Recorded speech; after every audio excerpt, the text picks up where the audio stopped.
გამარჯობათ. მე ვალიკო გოგიჩაშვილი ვარ. საქართველოში ვისწავლე თბილისის უნივერსიტეტში ფიზიკის ფაკულტეტი დავამთავრე. ბევრი ამხანაგი მყავს და მეგობარი ამ დარბაზშიც კი. მაგრამ იმის გამო რომ ბევრი სტუმარია ჩვენთან ახლა მე ნება დამრთეთ რომ ინგლისურად ვილაპარაკო. So, no, it doesn't work.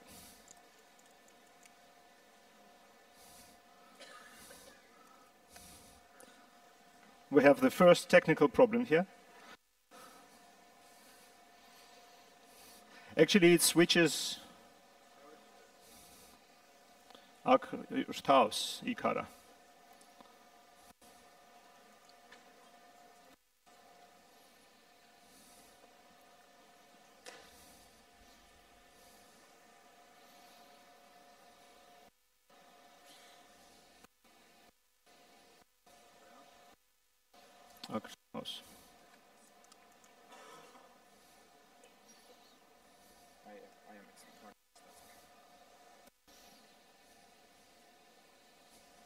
So, I'm Valentine Gogichashvili. I'm sorry for introducing myself in Georgian. I will repeat now a little bit I'll continue in English. So, I am working at Zalando. This is a Berlin-based online fashion store company, one of the biggest in Europe.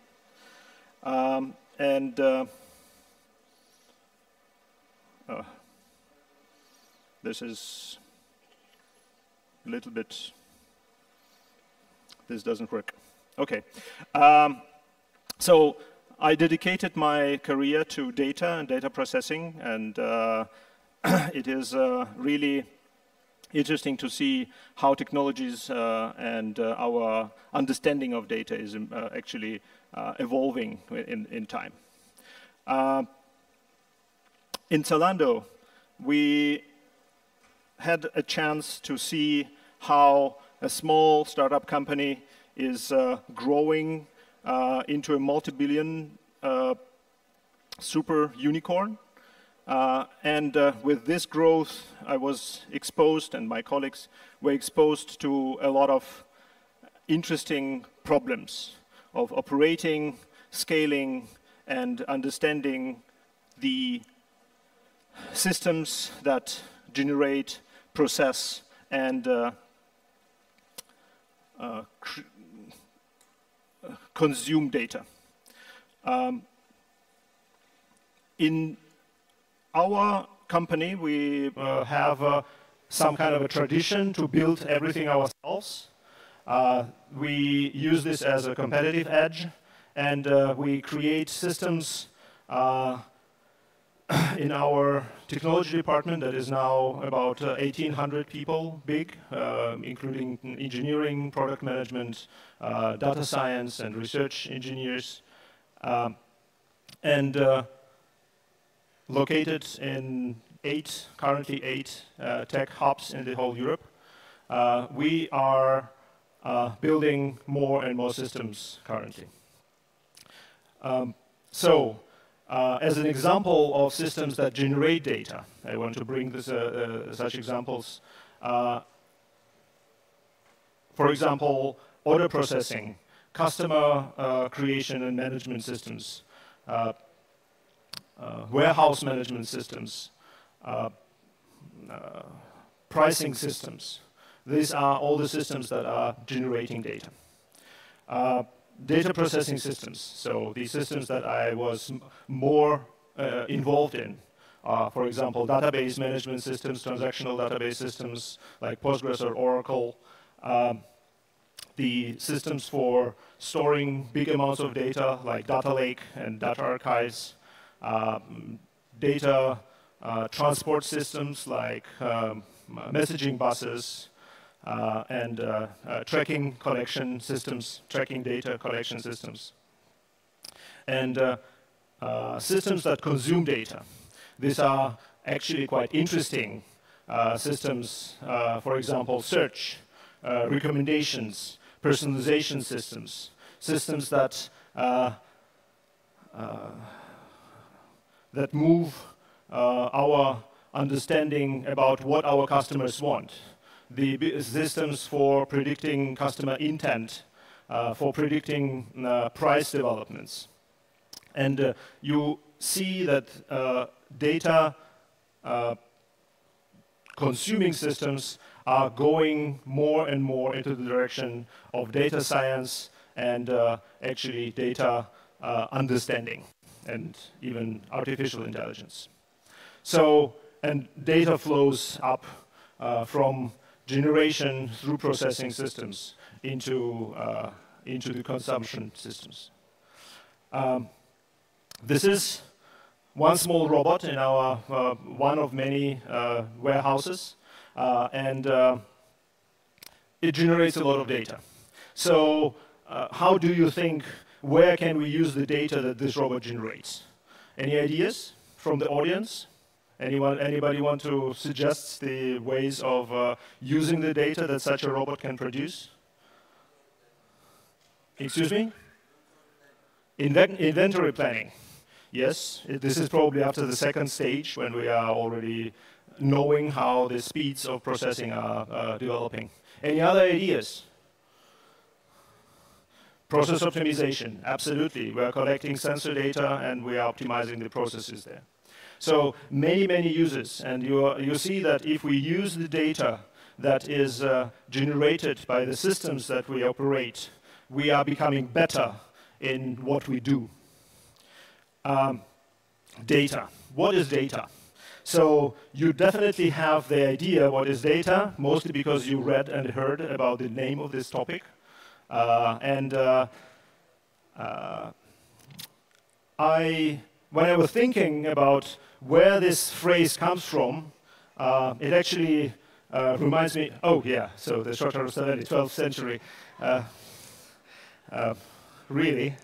No, not really. So this is not the quote from Shota Rustaveli, and I decided to actually find out who generated this quote, but before I thought, which quote actually every Georgian kid is learning in schools from Shota Rustaveli. And this is this quote actually, yeah? Rasagatsem shenia ratsara da karguria. So that which we give makes us richer, that which is hoarded is lost. This is very core of Georgian culture. This is very interesting that actually it applies to what we do with data very well. This gives me an idea that maybe Georgians are natural-born data scientists and data processors. So this is really, really interesting thought, I think. So at least I believe so. Anyway, so okay, but here a lot of data journalists are, and probably they would be very angry with me that I'm made up some fact, so fake fact. So I decided to investigate what is the source of this quote, data is new oil. And I Googled and found some article in on the internet. I suppose this is the way how journalists are investigating things. Yeah? Yes, journalists? Yeah, anyway. So Clive Humbley in 2006, he actually coined this phrase, and the core idea was that actually how we process data, how we actually use it, reminds the way how we are working and how we use oil. We first mine the oil, we harvest it, we process and refine it into gas, into benzene, and so on. And then we are using the results of processing in creating goods, in fueling engines, and generating value for our customers. So fueling engines of machine learning, engines of optimization and analytics, and so on. Actually, this discourse was continuing, and many CEOs and CTOs were using this phrase. Piero Scaruffi, the very interesting universalist of our time, he said that actually data is different from oil in the way that when we are processing oil, we cannot generate new oil. With data, it's different. We actually, processing data, we're generating more data. We're using for self-driving cars, for optimizing systems, for doing some analysis. And by all this, we are generating more data. We're understanding more about things that actually generate data. It's very interesting, I think. So, and actually this flow that goes from generation to consumption is reversing and creates this circle of data that generates data in massive amounts. Yeah? Every next year we're generating as much data as all humanity was generating in the time before. Isn't it marvelous and interesting? It's really exciting to think about it. So there was very interesting blog post from now I'm constantly forgetting the name, Monica Rogati. She wrote a blog post about the AI pyramid of needs. You can actually compare such a pyramid with the pyramids of needs for a person or for any ecosystem. So you need shelter and housing to be able to actually survive, and then you are going up to on the ladder of this pyramid of needs. With the AI and complex technologies like data science, we have the pyramid that actually starts with data collection, moves into data storage, up into the transformation systems and refining systems, further into aggregation and labeling and data governance, putting security labels and so on, and then up and up into the more analytical dimensions. So the higher we go on the stack, the more advanced the systems become. And actually, where do the data scientists and data researchers locate in this situation are up here. Yeah? So if we're talking about data journalists, I suppose that they are locating themselves here and a little bit over. So I hope not a single data journalist, or in an ideal world, the data scientists should go down into the on this hierarchy of dependencies on systems. So if you compare it with the very simplistic scheme that I provided, you can see that it maps more or less like this: in generation, processing, consumption. So we at Zalando made a lot of research, not only about data that we get, but also we get the data from our data scientists and researchers. So we are trying to understand what are their needs. And the state, the truth, the sad truth is that up to 80% of our data scientists say that they are not doing data science. They spend time on data engineering. They're building pipes.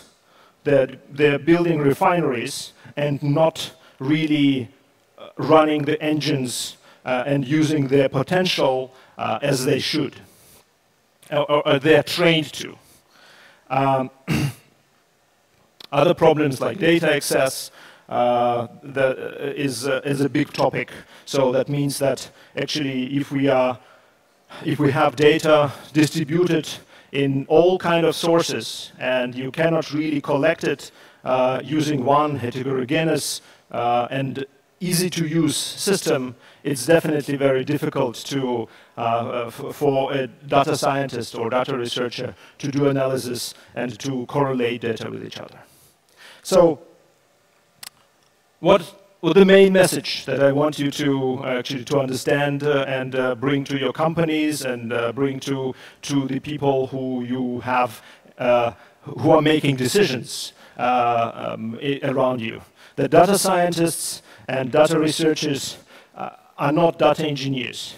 They can be, they are just better like this, but usually they are frustrated that they cannot do what they're trained to, and they are not data engineers. They are not trained to build pipes. So the same way around as well. People who build pipes and do it perfectly well are actually not trained as data scientists and machine learners. Of course, you can provide some more information and some more, you can breed the new species where everybody is, knows everything, but still, if you want to focus, you have to separate. This is what we learned from our experiences. Keep calm and hire data engineers. This is kind of the main message from my today's talk. And actually the next speaker, I have no idea how far I'm with my time, if I'm kind of too far or too slow. So the next speaker, Michael, will be, probably he's already waiting there on the backstage, will be talking actually about not how to build pipes, but how to ensure that companies are making right choices by choosing the right goals for data scientists to attack. And this will be very interesting, and I think it definitely connects very well with what I was trying to talk about today. So if we have any time for questions, I know I don't think that questions are supposed to be there, but if we have time, I'm very open for the questions. If not if not now, then I'm here the whole day, so please approach me. And if you are interested more in details on technical side, I explicitly didn't make this short presentation any technical at all.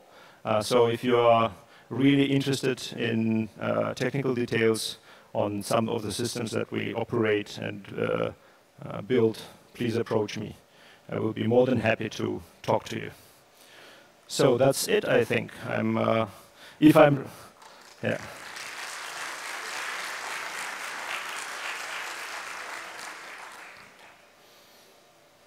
We anyway have to catch up with the time schedule. Thank you.